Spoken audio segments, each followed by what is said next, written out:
Everyone, welcome to GS नामा। Friends, इस session के माध्यम से आप लोगों का जो अगले month UP triple S C PET का पेपर होने वाला है, उस एग्ज़ाम के मद्देनज़र एक प्रॉपर स्ट्रेटजी को बनाएंगे। ये स्ट्रेटजी आपकी एक मंथ आप किस प्रकार से इसको फॉलो कर सकें, उसी आधार पर बनाई गई है। और इसके तहत आप लोग किस प्रकार से 75 प्लस नंबर को अचीव कर सकें। देखो, यहाँ पर टारगेट 85 प्लस भी कर सकते थे, लेकिन एक जो सामान्य छात्रों का एस्पिरेंट का एक जमावड़ा होता है, वो आपका कहाँ पर रहता है, 75 के एबव रहता है। बाकी जो लास्ट ईयर यूपी लेखपाल का जो एग्ज़ाम हुआ था, उसके लिए कट ऑफ आपकी जो गई थी वो कितनी थी, लगभग 64 थी। तो उसी के मद्देनज़र लगभग 10 नंबर ऊपर टारगेट लेकर के रखो, क्योंकि इस बार जो छात्रों की संख्या है पिछले बार की दोगुनी हो चुकी है, ज़्यादा है। तो आपको नंबर भी ज़्यादा ही लाने होंगे। ठीक है, तो टारगेट तो यहाँ पर 85 प्लस भी कह सकते थे, लेकिन 85 प्लस में एक जो जनरल छात्र होते हैं वो सब नहीं पहुंच पाते हैं। उनका एक जमावड़ा रहेगा, वो कहाँ रहेगा, आपका लगभग 75 प्लस पर रहेगा। और ये लास्ट ईयर भी हुआ था। और ये पूरा जो आपको स्ट्रेटजी बनाएंगे, बताएंगे, जो मैंने लास्ट ईयर फॉलो की थी उसी के आधार पर होगी। किस प्रकार से मैंने चीज़ों को क्लियर किया था उसी प्रकार से करते हुए चलेंगे, और उस आधार पर मैंने कैसे नंबर इतने लाए थे। तो ये एक पूरा प्रॉपर आपकी गाइडेंस होगा, और आप लोग अगर इसको फॉलो करके चलेंगे तो आप भी उसको अचीव कर सकेंगे। ठीक है साथियों, तो इसमें सबसे पहले हम लोग डिस्कशन करेंगे किसके ऊपर, कि आपका जो सिलेबस है। आप सबसे पहले देखेंगे सिलेबस क्या है इसका, उसके बाद देखेंगे बुक लिस्ट, कौन सी बुक्स को फॉलो करना चाहिए, उसके बाद करंट अफेयर को कहाँ से फॉलो करना चाहिए और कितने मंथ का फॉलो करना चाहिए। और इसके लिए जो आपका प्रीवियस ईयर पेपर है, अभी तो एक ही बार पेपर हुआ है, 2 शिफ्ट में हुआ था, तो आपके 2 पेपर थे। तो जो प्रीवियस ईयर पेपर हैं वो कितने इंपॉर्टेंट हो जाते हैं। और उसके साथ साथ आपके मॉक टेस्ट आपके प्रैक्टिस के लिए बहुत ही ज़्यादा हेल्पफुल रहेंगे। तो इन सबको देखते हुए चलेंगे कि किस प्रकार हम लोग इस पर वर्क करेंगे। और ये जो आपकी रणनीति होगी वो बहुत ही क्रिस्प होगी। इसमें ये नहीं कि ये पढ़ लो वो कर लो, ये सब नहीं बताया जाएगा। टू द चीज़ों को देखेंगे जिससे क्या हो, आप फॉलो कर सकें उसको। हवा हवाई नहीं होगी कि कुछ भी बता दिया, आप लोग बुक्स को ढूंढते रह जाओगे, टाइम बचा नहीं है। तो प्रॉपर होकर के चलेंगे और चीज़ों को इस प्रकार से क्लियर करते हुए चलेंगे जिससे क्या हो, आपका टाइम भी बचे और आपका नंबर जो आपके अभी अगर आप लोग फिलहाल में मॉक टेस्ट वगैरह दे रहे हो, तो उन नंबर्स में इंक्रीजमेंट कैसे है, इसके मद्देनज़र हम लोग देखते हुए चलेंगे। ठीक है साथियों, तो सबसे पहले हम लोग समझते हैं इसका सिलेबस क्या है। तो सिलेबस आप लोगों को पता होगा, अगर आपने थोड़ी बहुत भी तैयारी शुरू की है तो सिलेबस में। और देखो, सिलेबस एक ऐसी चीज़ होती है, अगर आप इसको प्रॉपर पहले अगर देख करके चलोगे तो इससे आप लोगों को पता चल जाएगा कि किस दिशा में तैयारी करनी है, कौन से सब्जेक्ट पर ज़्यादा ध्यान देना है। और अगर इन सब चीज़ों को पता रखोगे तभी आप लोग एक प्रॉपर तरीके से, प्रॉपर वे में सीरियस होकर के तैयारी कर पाओगे। वरना ये है कि ये पढ़ लिया, वो कर लिया, जीएस कर ली, अब इसमें मैथ करना है, क्या करना है, ये सब करते रहोगे तो इससे क्या होगा, लगता तो रहेगा रहेगा कि पढ़ रहे हो, लेकिन चीज़ें कंप्लीट नहीं होगी। इसके लिए आप लोगों को क्या करना पड़ेगा, पहले आप सिलेबस को डाउनलोड कर लीजिए और सिलेबस में ये देखिए कि किस सब्जेक्ट का क्राइटेरिया अधिक है, उस पर आपको क्या करना पड़ेगा, ज़्यादा फोकस करना पड़ेगा, ज़्यादा वर्क करना पड़ेगा। तो इसमें हम लोग पहले डिस्कस कर लेते हैं सिलेबस आपका क्या है। तो सिलेबस को 2 भागों में बांट करके देखेंगे। एक आपका हो जाएगा जीएस पोर्शन, और दूसरा हो जाएगा आपका, एक तरीके से हम लोग कह सकते हैं, एप्टीट्यूड। एक आपका जीएस पोर्शन हो जाएगा और एक आपका क्या हो जाएगा, एप्टीट्यूड पोर्शन हो जाएगा। तो जो आपका एप्टीट्यूड पोर्शन भी कितने नंबर का आएगा, 50 नंबर का आता है। और जीएस भी कितने नंबर की आएगी, मोटे तौर पे देखा जाए तो 50 नंबर की आएगी। ठीक है, और सबसे पहले ये देखते हैं कि एप्टीट्यूड में कौन कौन से सब्जेक्ट है जो आप लोगों को देखने हैं और जो आपके लिए सबसे इंपॉर्टेंट होंगे। तो इसमें जो आपके सबसे इंपॉर्टेंट है वो कौन सा है, डीआई। आप लोगों को देखो, एक बार इसमें मैथ का इतना प्रैक्टिस नहीं करना, क्योंकि मैथ 5 नंबर की आएगी। लेकिन जो आपका डीआई है, इसके भी जो कॉन्सेप्ट हैं वो मैथ से ही है, एक तरीके का ये भी मैथ है। और इसमें सबसे ज़्यादा जो फोकस करते हुए क्वेश्चंस आते हैं वो आपके जो सब्जेक्ट हो, आपके जो टॉपिक्स होते हैं वो कौन से होते हैं, परसेंटेज, एवरेज और रेशियो। इन तीनों से ही मिला करके वो क्या करता है, क्वेश्चन को पूछता है। तो इसमें भी आपका मैथ रहेगा, एक तरीके से क्वांट रहेगा। तो ये कितने क्वेश्चन, कितने नंबर का आएगा, 20 नंबर का। डीआई बहुत ही इंपॉर्टेंट टॉपिक है। अगर देखा जाए ये मैथ की अपेक्षा जो टॉपिक्स होते हैं उनसे सरल भी रहता है, तो आप अगर थोड़ा सा इस पर फोकस करोगे चीज़ें आसान हो जाएंगी। ठीक है, इसके बाद आपका यहाँ पर इसको, इसमें और क्या देखना है, हिंदी। हिंदी देखो, इसको अगर पहले अगर प्रॉपर हिंदी देखा जाए, जो व्याकरण आएगी वो कितने की आती है, 5 नंबर की। लेकिन अगर इसमें गद्यांश को भी जोड़ लिया जाए हिंदी में, तो गद्यांश कितने नंबर के आते हैं, 10 नंबर के। तो इन दोनों सब्जेक्ट को मिलाकर के आपके टोटल जो नंबर हो गए वो कितने हो गए, 35। ये सिलेबस आप देख रहे हो 35 आपके डीआई और हिंदी से। ये ऐसे टॉपिक हैं जिनमें आपको कम मेहनत के साथ अच्छा रिटर्न मिल सकता है।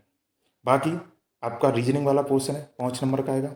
इसमें लास्ट ईयर के जो भी क्वेश्चन पूछे गए हैं उनका केवल अगर आप लोग प्रैक्टिस करके चले जाओगे, थोड़ा बहुत भी आपका एप्टीट्यूड क्लियर है, चीज़ों को समझते हो, आप लोगों को कुछ अलग मेहनत नहीं करनी है, केवल लास्ट ईयर के क्वेश्चन की प्रैक्टिस करना और वहीं से आपको चीज़ें क्लियर हो जाएंगी आपकी किसमें, रीजनिंग में। इसके बाद आपका 5 नंबर का क्या आएगा, मैथ आएगा, क्वांट होगा। अगर आप मैथ में अच्छे हैं, आपको अर्थमेटिक पोर्शन आपका ठीक है, तो आपके लिए कोई प्रॉब्लम नहीं होगी मैथ में, आप 5 में 5 करके जाओगे। लेकिन अगर आपको मान लो मैथ नहीं है अच्छा, तो आप लोगों को ये नहीं करना कि मैथ ही लगाते रह जाओ, 5 5 क्वेश्चन आएंगे तो ये नहीं कि मैथ ही करना है आपको। आपको क्या करना है, सिंपल सा 2 3 जो टॉपिक हों जैसे एवरेज, रेशियो और परसेंटेज, ये आपका डीआई में भी फायदा देगा और आपका इधर भी देगा। अगर मान लो आपने 5 में 5 सॉल्व नहीं कर पाए, अगर 3 और 4 के बीच में जा रहे हैं तो मोर देन सफिशियंट है। क्योंकि अगर आपका मैथ मान लो कहीं ना कहीं अगर वीक है, तो आप जीएस वाले पोर्शन में अच्छा कर ले जाओगे। तो उसकी भी अभी हम प्रॉपर उसकी गाइडेंस बताएंगे किस प्रकार से करना। तो मैथ को इसी प्रकार देखना, अगर अच्छा है तो फिर बहुत बढ़िया, और अगर आपको थोड़ा बहुत दिक्कत आती है तो 2 3 टॉपिक जो इंपॉर्टेंट रहेंगे उनको कर लेना, ठीक है। और इसके बाद आपका क्या बचा है, इंग्लिश। 5 नंबर की इंग्लिश आएगी। अब इस इंग्लिश में होगा क्या, इंग्लिश वाले पोर्शन में क्या करना है आप लोगों को, अगर आपको थोड़ी बहुत मीनिंग क्लियर है, मीनिंग्स क्लियर हैं, तो इनमें क्या पूछा जाता है, एंटोनिम्स और सिनोनिम्स। 1 नंबर का एंटोनिम्स होगा और 1 नंबर का सिनोनिम्स होगा। और इसके अलावा अनसीन पैसेज आएगा, वो कितने नंबर का होगा, 3 नंबर का क्या होगा, अनसीन पैसेज। तो यहाँ पर अगर मान लो आपको मीनिंग्स नहीं आ रही हैं, एक बार छोड़ सकते हो, अगर हिंदी मीडियम से हो, अगर आप थोड़ा बहुत इंग्लिश को समझते हो तो इतना टफ नहीं पूछता मीनिंग को, कर ले जाओगे, ऑप्शन को देखोगे, ऑप्शन से चीज़ों को देखोगे प्रॉपरली, अगर वहाँ पर थोड़ा बहुत दिमाग लगाओगे चीज़ें हो जाएगी। लेकिन अगर अनसीन पैसेज को करना चाहोगे तो आप लोग कर ले जाओगे, ये इतना इसमें और इसके लिए ये नहीं कहेंगे अगर आपको नई चीज़ें आती तो ये नहीं कि इसकी प्रैक्टिस करने बैठ जाए, नहीं करना प्रैक्टिस, चीज़ों को 1 2 बार करना, अगर हो रहा है तो ठीक है। और बाकी अगर उस टाइम अगर आपका ठीक ठाक पैसे आ गया, अगर कर ले गए तो अच्छी बात है। बाकी ये नहीं कि लोड नहीं लेना कि इंग्लिश की क्लास करने बैठ जाओ, थोड़ा देखो टाइम नहीं बचा है, अगर आपके पास टाइम है, अगर आपकी चीज़ें उधर साइड क्लियर है तो आप इधर फोकस कर सकते हैं। अगर उधर साइड चीज़ें क्लियर नहीं है, जीएस में चीज़ें क्लियर नहीं है, तो इधर फोकस कम रखना, फोकस उधर ज़्यादा रखना, ठीक है। तो इस प्रकार आपके क्या होगा, 50 नंबर का ये एप्टीट्यूड हो जाएगा। अब 50 नंबर का क्या होगा, जीएस। अभी तो क्या है कि अभी तो सिंपल सा बता दिया कि एप्टीट्यूड में क्या करना है, सिलेबस देख रहे हैं, लेकिन जब भी आगे चलेंगे तो प्रॉपरली बताएंगे कि कहाँ से किस चीज़ को फॉलो करना है और कैसे करना है। तो इसलिए वीडियो के अंत तक बने रहना, आपके लिए काफ़ी हेल्पफुल रहेगी प्रॉपरली करना, क्योंकि ये जो जो भी बताएंगे एक्सपीरियंस के साथ बताएंगे और चीज़ किस प्रकार से आप लोग उस लेवल तक पहुंचेंगे। और इसीलिए हमने टारगेट भी 75 प्लस रखा है, ठीक है, जो अचीवेबल है और एक सामान्य छात्र इसको अचीव कर सकता है अगर प्रॉपर गाइडेंस के साथ चले तब, ठीक है। तो इसमें जीएस वाला पोर्शन देखते हैं। अब जीएस में जो स्टेटिक वाला रहता है, जो बेसिक सब्जेक्ट होते हैं वो तो आपको क्लियर करने हैं, वो आपके 5 5 नंबर के सभी आएंगे। जैसे इसमें आपका एक हिस्ट्री का पोर्शन होता है। अब हिस्ट्री आपको क्या करना, 3 भागों में बांटनी है, एंशियंट हिस्ट्री, मेडुअल हिस्ट्री और आपका आधुनिक भारत का इतिहास यानी कि मॉडर्न हिस्ट्री। ये सब आपके तीनों कितने कुल मिलाकर आएंगे, 10 नंबर के, यानी कि 10 नंबर की आपकी क्या होगी, हिस्ट्री होगी, ठीक है। इसके अलावा आपका कॉन्स्टिट्यूशन, इंडियन कॉन्स्टिट्यूशन होगा, ये भी कितने नंबर का होगा, 5 नंबर का होगा, सॉरी, इंडियन कॉन्स्टिट्यूशन कितने नंबर का होगा, 5 नंबर का होगा। इसके बाद आपको क्या करना है, तो इंडियन कॉन्स्टिट्यूशन भी आपका कितने नंबर का रहेगा, इंडियन कॉन्स्टिट्यूशन भी, तो इंडियन कॉन्स्टिट्यूशन भी आपका 5 नंबर का रहेगा। इसके बाद आपका जो ज्योग्राफी वाला पोस्टर हो, ज्योग्राफी का पोर्शन होगा, इसमें आपका ये भी आपका कितना, 5 नंबर का रहेगा। इकोनॉमिक्स भी आपकी 5 नंबर की रहेगी। इसके बाद आपका जो जनरल अवेयरनेस है, जनरल अवेयरनेस यानी कि सामान्य जागरूकता, ये 10 नंबर का रहेगा। जनरल साइंस आपकी 5 नंबर की रहेगी। और इसके बाद सबसे इंपॉर्टेंट जो पोर्शन होगा वो क्या है आपका, करंट अफेयर। ये जो करंट अफेयर है आपका 10 नंबर का रहेगा। तो इस प्रकार से 5 नंबर की ज्योग्राफी, 5 नंबर की हिस्ट्री, 10 नंबर की करंट अफेयर, 10 नंबर की जनरल साइंस, 10 नंबर की हिस्ट्री और 5 नंबर की इकोनॉमिक्स, कुल मिलाकर आपके कितने हो गए, 50 नंबर का जीएस पोर्शन आएगा। अब जीएस पोर्शन को किस प्रकार से कंप्लीट करना है, सबसे इंपॉर्टेंट जो सबसे ज़्यादा महती भूमिका निभाएगा आपको 75 प्लस टारगेट को अचीव करने के लिए, तो इसमें सबसे इंपॉर्टेंट जो काम करेगा वो कौन होगा? जीएस होगा। अब जीएस के पोर्शन को कैसे कंप्लीट किया जाए, इसके लिए सबसे पहले हम लोग बात करेंगे जनरल स्टडीज़ में किस बुक को फॉलो करना चाहिए। अब इसके लिए देखो, अब कोई प्रॉपर बुक तो नहीं फॉलो करोगे कि इकोनॉमिक्स के लिए कोई अलग बुक हो, हिस्ट्री के लिए अलग सी बुक हो। तो अगर इन बुक्स पर जाओगे तो आपको फिर उसके लिए समय भी ज़्यादा हो और मेहनत भी ज़्यादा लगेगी। अब यहाँ पर चीज़ें कैसी रहेंगी? फैक्चुअल फॉर्म में रहेंगी। अब फैक्चुअल फॉर्म के लिए अगर सबसे जो बुक अच्छी मानी जाती है, जो वनडे एग्जाम के लिए जनरल स्टडीज़ के लिए सबसे अच्छी बुक मानी जाती है, वो आपकी कौन सी है?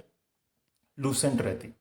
तो सबसे ज़्यादा जो मस्ट रिकमेंडेड आपको बुक करूँगा वो कौन सी करना?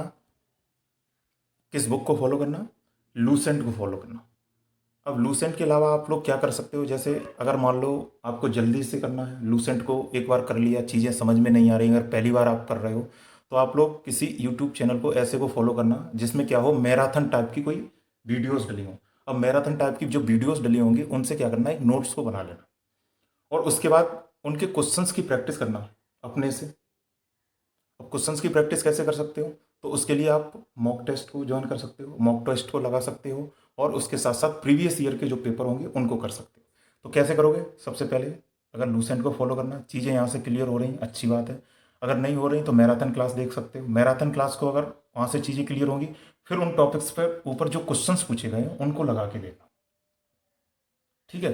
तो इससे क्या होगा, आपका एक प्रॉपर जो सब्जेक्ट्स हैं, जैसे हिस्ट्री है, ज्योग्राफी है, इकोनॉमिक्स है, पॉलिटिकल साइंस है, ये कंप्लीट हो जाएंगे। अब हम लोग बात किस पे करेंगे? ये तो बुक हो गया, सोर्सेस हो गए, इनको फॉलो करना है, लेकिन इनके इनको फॉलो कैसे करना है, इनमें कौन से टॉपिक्स को ज़्यादा पढ़ना है, ये सबसे ज़्यादा महत्वपूर्ण हो जाएगा। कम समय में आप लोग कैसे ज़्यादा नंबर्स को गेन कर सकते हो।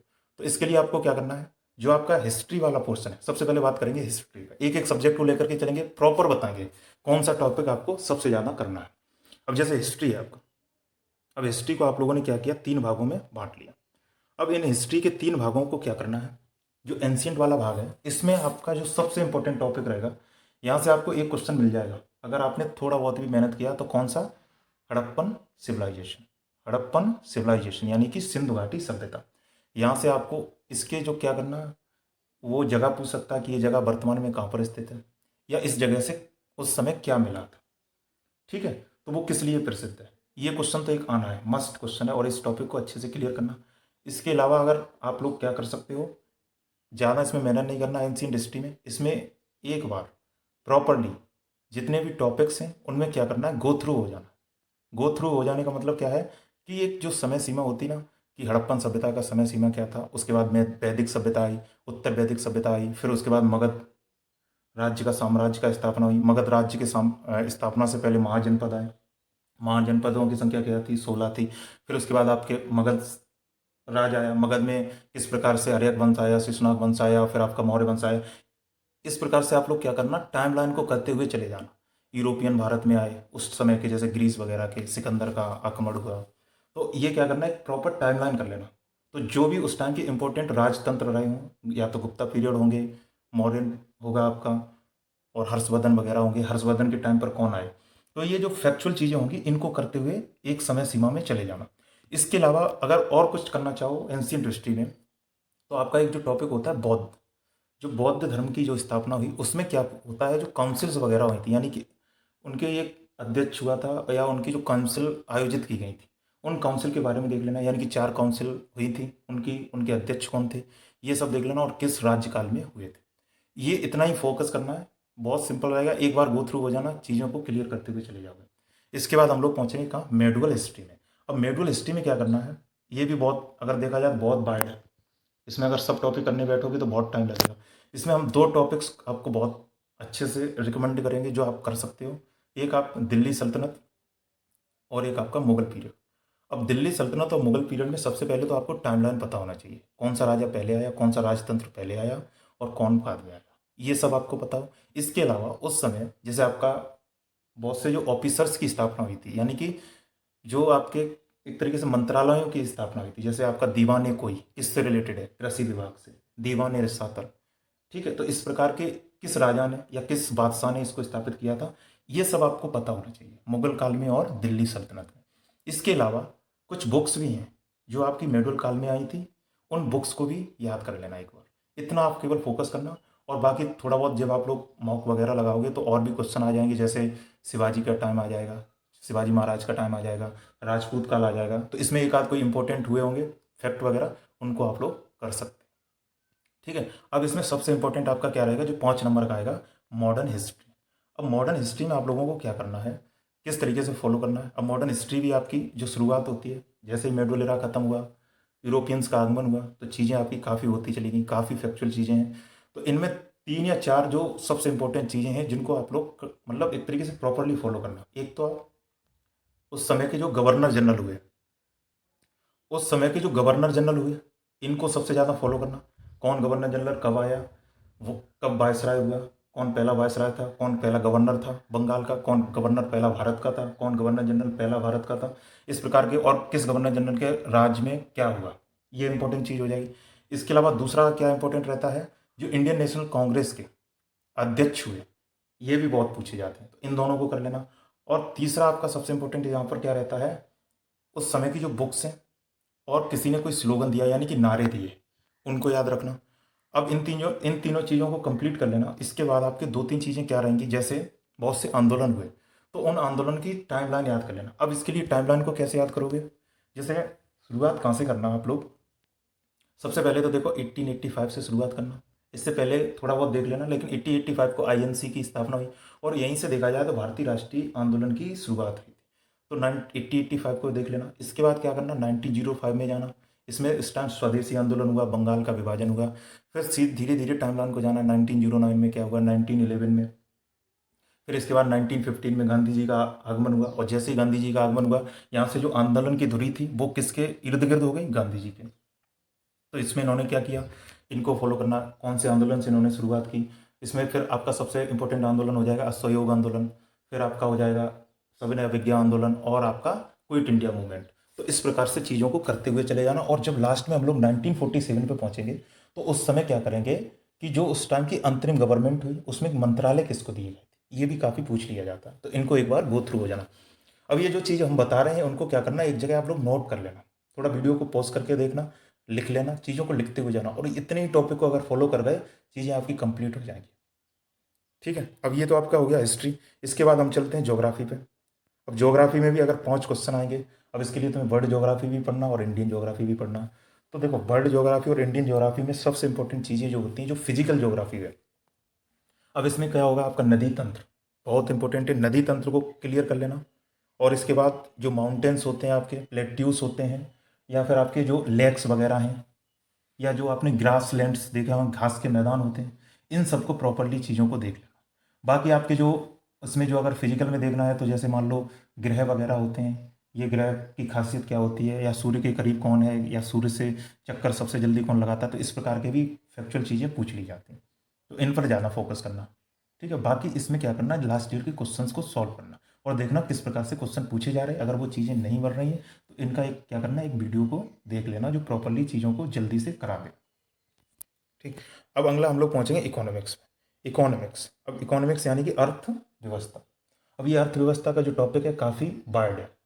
ये वाइड है, इतना वाइड है कि आप लोग अगर इसको भी भाग में बांटोगे तो माइक्रो मैक्रो वाला सिस्टम रहेगा बहुत, फिर आपका डीप में जाना पड़ेगा। तो इसके लिए 3 टॉपिक हम बताएंगे।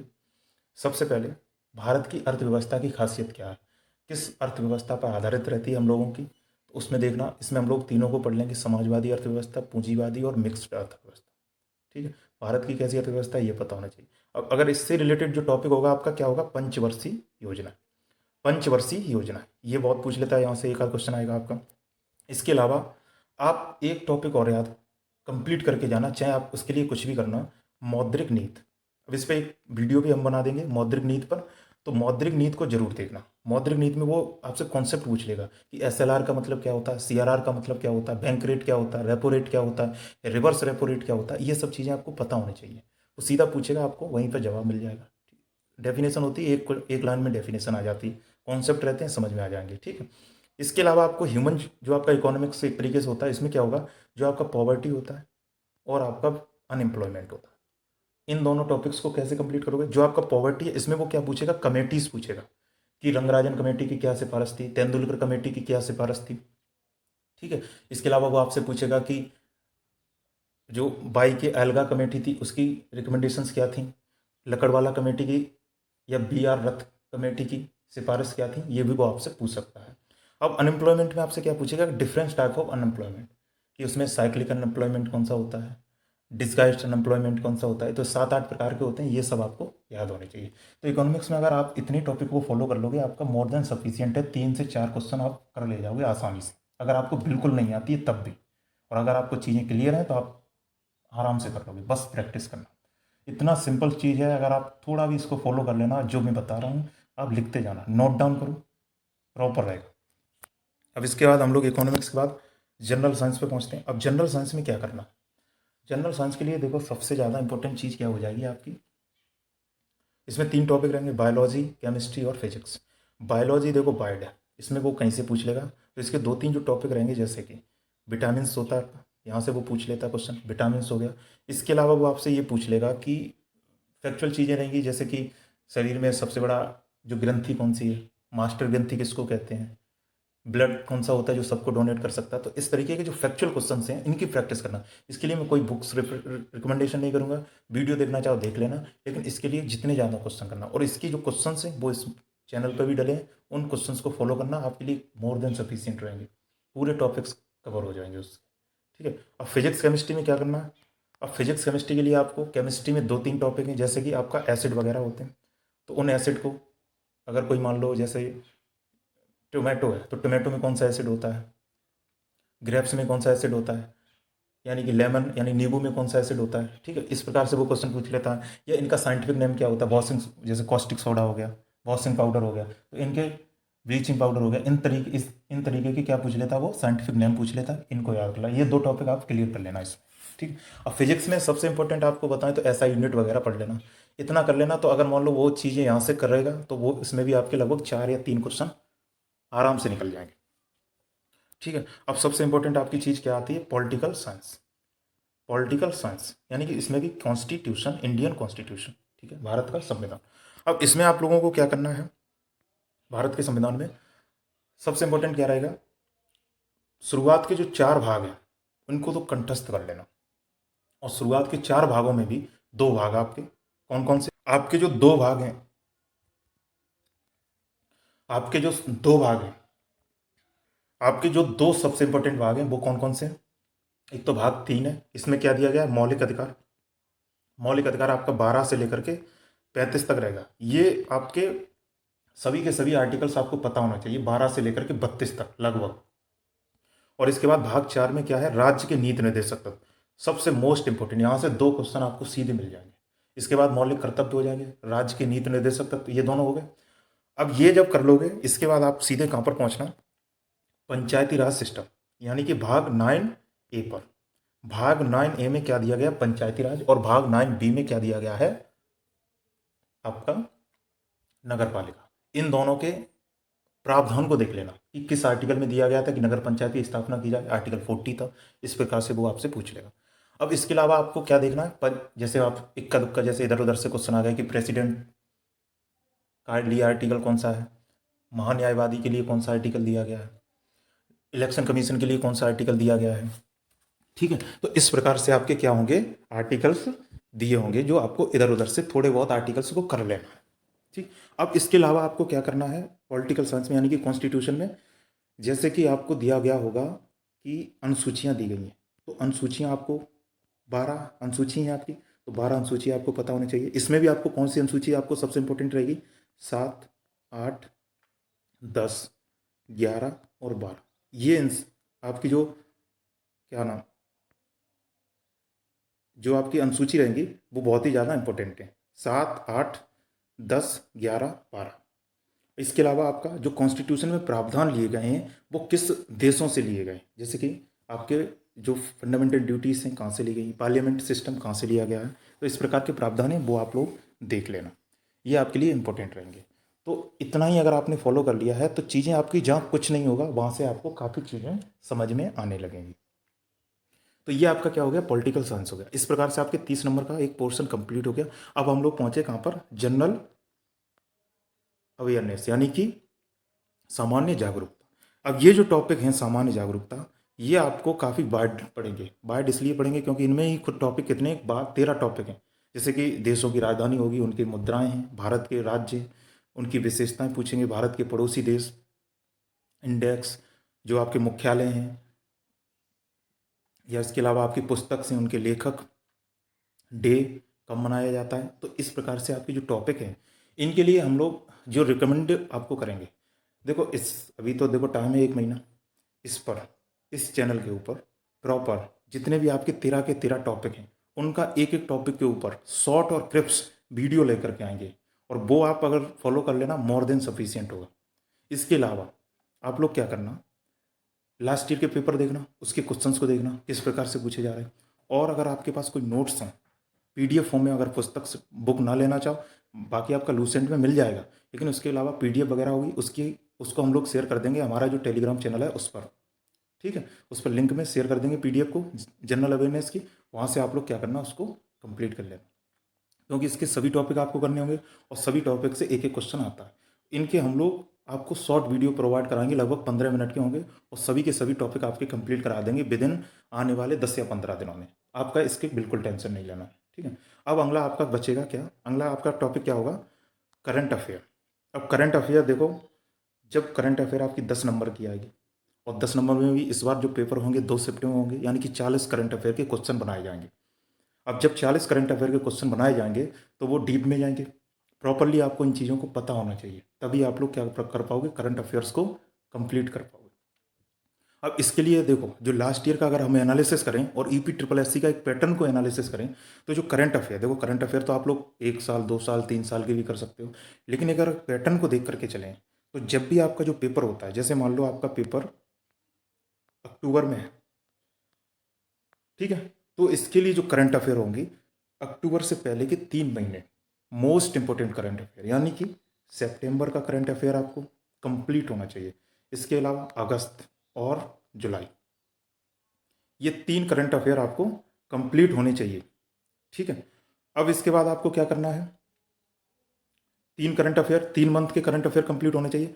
और इसके अलावा जुलाई, जनवरी से लेकर के, जनवरी 2022 से लेकर के अगस्त सितंबर 2022 तक के जो भी करंट अफेयर हैं उनको आप लोग क्या करना, ये मंथली करंट अफेयर 2022 के 8 वीडियो बनाए गए, अभी जुलाई तक के कंप्लीट हो गए, इनको एक बार गो थ्रू हो जाना। अब करने तो आपको जनवरी 2022 से हैं, लेकिन इंपॉर्टेंट आपके कहाँ से हैं, जुलाई से लेकर के सितंबर तक। तो अब जब वो 40 क्वेश्चन बनाएगा तो पीछे तक तो जाएगा ही जाएगा, थोड़ा डीप में जाएगा चीज़ों को। तो इसके लिए 2 चीज़ करना, एक स्पीडी पब्लिकेशन की करंट अफेयर आती है, उसकी एक बुक ले लेना, उससे चीज़ों को करना। यूट्यूब पर मैराथन वीडियो देख लेना, ये 8 वीडियो डली हैं, इनको फॉलो कर लेना। और इसके अलावा अगर आपको थोड़ा टाइम बचे या चीज़ें हैं आपके पास, क्लियरिटी हो रहा है, तो आप लोग क्या करना, घटना चक्र आता है, उसकी जो करंट अफेयर आती है मंथली आती है, उसको ईयरली भी आती है, तो उसको ईयरली वाली करंट अफेयर को क्या करना, फॉलो कर लेना अगर आपके पास टाइम हो। नहीं तो ये प्रॉपर होगा, मोर देन सफिशियंट होगा, यहाँ से आपका करंट अफेयर कंप्लीट हो जाएगा। इसके और हम वीडियो लेकर के आएंगे, अभी मैंने एडोटेरिया की 3 से 4 वीडियोस बना दिए हैं, वो आपके प्रैक्टिस सेट के फॉर्म में 50 क्वेश्चंस रहते हैं, वो भी आपके मंथली करंट अफेयर के टाइप में। इतना अगर करंट अफेयर इस चैनल से भी फॉलो कर लिया, आपके मोर देन सफिशियंट हो जाए। ठीक है, तो जीएस पोर्शन आपका देखो, अगर ज़्यादा से ज़्यादा जितना टाइम जीएस पोर्शन में दोगे, देखो जो वनडे एग्जाम्स देते हैं बच्चे उनके लिए सबसे बड़ा प्रॉब्लम होता है जीएस। और जीएस को अगर प्रॉपर गाइडेंस के साथ चलो, जितने मैंने टॉपिक बताए उतने अगर तुम लोग फॉलो करते हुए चले गए ना, तो चीज़ें आपकी कंप्लीट हो जाएंगी। मैं अलग से बता ही नहीं रहा हूँ, और इतना ही एक्सपीरियंस के साथ बता रहा हूँ जिससे आपके 75+ नंबर आराम से पहुँच जाए। ठीक है, अब अगला हम लोगों का जो पोर्शन होगा वो क्या है, डीआई। इसमें डीआई के ऊपर ज़्यादा बात करेंगे, बाकी आपके जो मैथ होगा वो हम लोग बता चुके हैं कि रीजनिंग कैसे करना, प्रैक्टिस करना, वो भी लास्ट ईयर के क्वेश्चंस की 2-3 टॉपिक्स। अब डेटा इंटरप्रिटेशन के लिए आपके लिए दो जो 3 टॉपिक होते हैं, रेशियो, परसेंटेज और एवरेज, उनके चीज़ों को क्लियर कर लेना, कॉन्सेप्ट को क्लियर कर लेना। और उन कॉन्सेप्ट को क्लियर करने के बाद अगर ये बुक खरीद सको, घटना चक्र की आती है, इसमें क्या है, यही जो डी डीआई के क्वेश्चन है इनका एक प्रैक्टिस सेट दिया गया, इनसे प्रैक्टिस सेट कर लेना। बाकी आप वेबसाइट्स पे जाना, ऑनलाइन जाना, गूगल वगैरह करना, वहाँ पर भी आपको क्वेश्चंस मिल जाएंगे। और बहुत से ऐसे चैनल है जहाँ से आप लोग पीडीएफ को डाउनलोड कर लेना, या हम आपको प्रैक्टिस सेट भी प्रोवाइड करा देंगे टेलीग्राम चैनल पर, वहाँ पर आपके प्रैक्टिस सेट मिल जाएंगे। वहाँ से क्या करना, इन 3-4 टॉपिक्स पर अच्छे से प्रैक्टिस करना, रेशियो, एवरेज और आपका परसेंटेज का। तो DI 20 नंबर की, बहुत सिंपल रहता है। जितना ज़्यादा प्रैक्टिस करोगे, देखो ये क्वेश्चन इतने सिंपल होते हैं, कर तो सब लेंगे, लेकिन करने के लिए क्या होगा, टाइम का मैनेजमेंट होना चाहिए। टाइम अगर आपने बचा लिया तो बहुत अच्छा रहेगा, क्योंकि इसमें टाइम देना पड़ता है, और टाइम जितना कम दोगे उतना ही आपको फ़ायदेमंद रहेगा। ठीक है, तो इसके लिए तो आपको इतना ही करना है, चीज़ें आपकी हो जाएंगी। अगर प्रैक्टिस सेट के लिए ये बुक खरीद लो, काफ़ी अच्छा रहेगा। अगला आपका टॉपिक है, देखो अब जो चीज़ें बताने थे अलग अलग करके बता दी, किस प्रकार से किस बुक चीज़ के लिए, कौन से सब्जेक्ट के लिए क्या फॉलो करना है। लेकिन अगर आप ये चाह रहे हो कि ये सब अगर एक बुक के अंदर मिल जाए, तो इसके लिए एक घटना चक्र की बुक आती है, UPSSC पैट करके। इसमें आपके जो क्वेश्चंस होंगे, पहले आपको अध्ययन सामग्री दी गई होगी, उनका थोड़ा प्रैक्टिस, उनका थोड़ा आप क्या करना, रिवीजन करना, और उसके बाद आपके अभ्यास प्रश्न भी दिए गए उसी के साथ। तो इससे क्या होगा, पहले तो आप लोग उसको चीज़ों को रिवाइज करना, और रिवाइज करने के बाद उन प्रैक्टिस सेट को लगाना। चीज़ें इतना प्रॉपर क्लियर हो जाएंगी और इतने कम समय में होंगी, आप देखना। अब इसके अलावा आपको क्या करना है, अब इसके अलावा जो सबसे इंपॉर्टेंट आपके लिए जो चीज़ रहेगी, जो फॉलो करनी होगी आपको, भले एक बार आप चीज़ों को कब रिवाइज करो, कम चीज़ों को पढ़ो, मतलब अलग अलग सोर्सों से पढ़ो, लेकिन एक चीज़ अगर आपने फॉलो कर ली, तो आप जहाँ पर आपके अगर अभी फिलहाल में 50 नंबर आ रहे हों, 40 आ रहे होंगे, 55 नंबर आ रहे होंगे, अगर आपने ये चीज़ कर ली, तो आपके ऑटोमेटिक 20 नंबर बढ़ने की क्षमता रखोगे आप। वो कैसे कर सकते हो, इसके लिए सबसे इंपॉर्टेंट आपका क्या होता है, मॉक टेस्ट। कहीं से भी मिले, किसी भी वेबसाइट से मिले, किसी भी प्रकार से मिले, ऑनलाइन मिले, ऑफलाइन कर सकते हो, किसी भी प्रकार से करो। अगर आपने मॉक टेस्ट फॉलो कर लिए, जितने ज़्यादा प्रैक्टिस किए, प्रैक्टिस अगर आपने क्वेश्चंस की वो भी GS पोर्शन की, बहुत फ़ायदेमंद रहेगा। एक बार चीज़ों को कम पढ़ना, लेकिन प्रैक्टिस ज़्यादा करना। जितना ज़्यादा मॉक टेस्ट को लगाओगे, उतना ज़्यादा आप शार्प होगे, आपका माइंड क्वेश्चंस को टैकल करना सीखेगा। भले आपको इस प्रकार की फैक्चुअल चीज़ें आ जाए, उसको आप लोग टैकल कर सकते हो। इसलिए मॉक टेस्ट को तो वेरी इंपॉर्टेंट है, बहुत ज़्यादा इसको सॉल्व करना। और इसको भी किस प्रकार से करना, UPSSC के जो लास्ट ईयर के पेपर होंगे, लास्ट ईयर के जितने भी पेपर हो चुके होंगे, जैसे BDO का हुआ है, लेखपाल का हुआ, पैट का ही हुआ है, इन सभी पेपर्स को जा करके डाउनलोड करना PDF फॉर्म में, और इन पेपर्स को देखना कि किस प्रकार से क्वेश्चन पूछे जाते हैं, और उसी प्रकार से आपको क्वेश्चंस को क्या करना है, मॉक टेस्ट में सॉल्व करना। इन दोनों चीज़ों को कर लिया, बाकी आपको जो सिलेबस बताया, बुक लिस्ट बताई है, और करंट अफेयर कौन से महीने का फॉलो करना है, ये सब देखते हुए चले गए, आपके 75 प्लस तो मिनिमम क्वेश्चन रहेंगे जो आप सॉल्व कर पाओगे। लेकिन आप 80 और 80 प्लस मार्क्स को छूने की क्षमता रखोगे, जहां अभी आपके सामान्य नंबर आ रहे होंगे। और इन सभी चीज़ों को एक्सपीरियंस के साथ बता रहा हूँ। अगर आप चाहो तो मैं मार्कशीट भी शेयर कर सकता हूँ अपनी, किस प्रकार से नंबर आए थे। बाकी यहाँ पर कोई करने की ज़रूरत नहीं है। ठीक है, तो आप लोग अगर इतना भी बेसिक करते हुए चले जाओगे, बहुत सिंपल चीज़ें हैं, सिंपल रखना, आराम से करते हुए जाओगे। बाकी इस चैनल को फॉलो करते रहना, यहाँ पर प्रॉपर क्रिस्प वीडियो शेयर की जाएंगी, प्रैक्टिस क्वेश्चंस को शेयर किया जाएगा, किस प्रकार से क्वेश्चन पूछे जाते हैं उनको भी शेयर किया जाएगा। अब जो आपकी अगली वीडियो रहेगी, उसमें क्या करेंगे, जो लास्ट ईयर के दोनों पेपर हुए थे उनका एनालाइज करेंगे, किस प्रकार से क्वेश्चन पूछे गए, करंट अफेयर कौन से मंथ की पूछी गई, सब्जेक्ट में कौन से और ज़्यादा, उनको साफ तरीके से देखेंगे कि कहाँ से टॉपिक से ज़्यादा क्वेश्चन पूछे गए हैं, इन सबको, और उन क्वेश्चंस को किस प्रकार से आप सॉल्व कर सकते हो अगर आपको आते भी ना हो, ऑप्शंस को देखते हुए। तो गैस वर्क के लिए भी बहुत काम होगा। तो इन सबको अगला जो वीडियो रहेगा वो इसी पर रहेगा आपका। बाकी आपको और कुछ भी पूछना हो स्ट्रेटजी से रिलेटेड, तो आप लोग कमेंट कर सकते हैं। तो आशा करते हैं आपको ये चीज़ें ठीक लगेंगी और आप इसको फॉलो करना इसी प्रकार से। ठीक है दोस्तों, तो थैंक यू।